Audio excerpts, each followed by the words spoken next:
ঈদের ছুটি শেষে প্রথম দিন ফেনীতে আসলাম। আসার পরেই কিছু কাজ শেষ করে বিকালের কিছু মুহূর্ত পেলাম উপভোগ করার জন্য।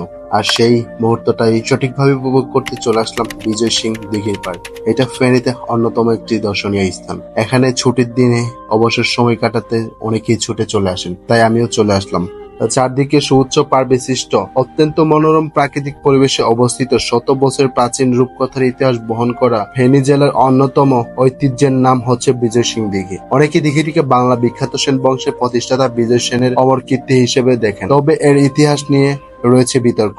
অনেকেই মনে করেন দিঘিটি খনন করেছিলেন স্থায়ী রাজা বিজয় সিং। ফেনী জেলা প্রশাসনের মালিকানাধীন সুবিশাল দিঘির আয়তন 37.57 একর। দিঘিটি ঢাকা চট্টগ্রাম হাইওয়ের পাশে সার্কিট হাউস রোডে অবস্থিত। কথিত আছে যে রাজা বিজয় সিং তার মাকে খুশি করার জন্য দিঘিটি খনন করেন। এই দিঘিতে এক সময় সোনা এবং রূপার থালা ভেসে উঠত বলে কথিত আছে। একদিন এক ভিখারি একটা থালা চুরি করার পর থেকে আর এই থালা ভেসে ওঠে না। সবচেয়ে আশ্চর্যের বিষয়, এখন পর্যন্ত এই দিঘিটিতে কেউ পুরোপুরি সেচ দিতে পারেনি। কথিত আছে এই দিঘিতে অনেক বড় বড় মাছ পাওয়া যায়, যার ওজন ছিল প্রায় 80 থেকে 100 কেজি।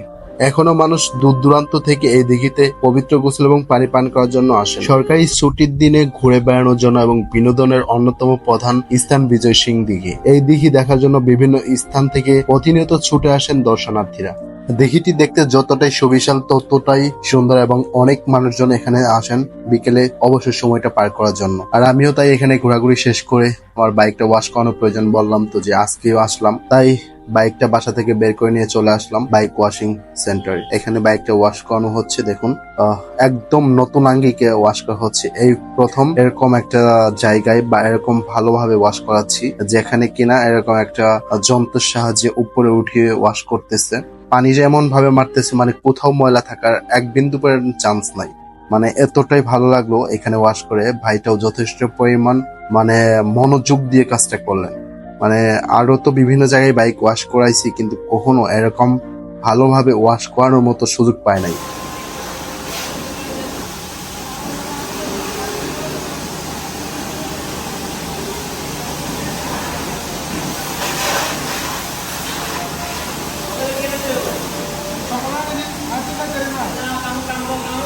আমার একদম মনে ধরে গেছে, নেক্সট টাইম যদি আমি কখনো বাইক ওয়াশ করে আমি এখানেই করাবো আর কি।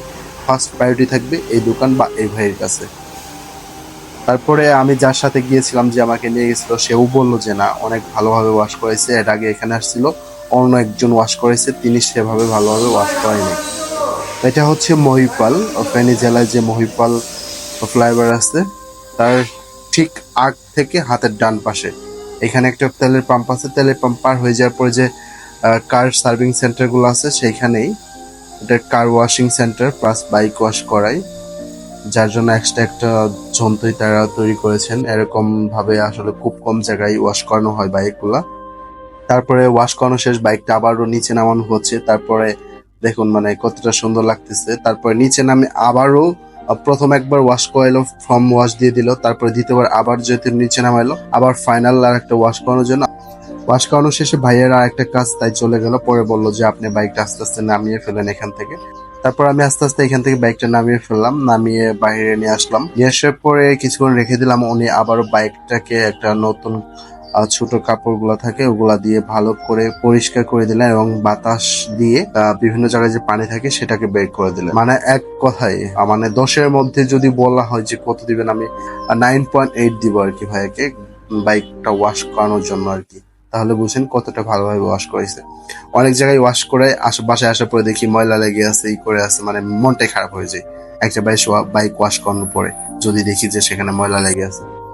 এই যে এম অটো কেয়ার, এইখানেই মানে মূলত আসলে হচ্ছে এটা কার সার্ভিস সেন্টার, বাট এখানে বাইকটা ওয়াশ করানো হয়, ওয়াশ সার্ভিস সেন্টার দুটোই। নেক্সট টাইম এখানে আবারও আসবো। বাড়ি থেকে তো আজকে আসলাম, আর বাইকটা বাড়িতে যাওয়ার পরে মোবাইলটা চেঞ্জ করে আজকে পর্যন্ত আমার রান হচ্ছে 720 কিলোমিটার। আর ফেনীতে আসতে আমার বাড়ি থেকে কিলোমিটার হচ্ছে 370 প্লাস কিলোমিটার আর কি, 370 থেকে 80। বাকিটা আমি বাড়িতে এই কয়েকদিন যে ঈদে ঘোরাঘুরি করলাম আমি প্লাস আমার ছোট ভাই। ও আবার আমি যখন তারটা ইউজ করছি তখন আমারটা নিচ্ছে, এভাবে আর কি টোটাল 720 কিলোমিটার রান হয়েছে। আসলে ফেনীতে যদি না আসতাম তাহলে এরকম হয়তো না, হয়তো 350 মধ্যে থাকতো। আর আজকে বাইকটা ওয়াশ করলাম। এত তো রানিং করার পরে তো ওয়াশ তো বাধ্যতামূলক, কারণ তার মধ্যে রাস্তার মধ্যে বৃষ্টি হয়েছিল, 2বার বৃষ্টির মধ্যে পড়েছিলাম।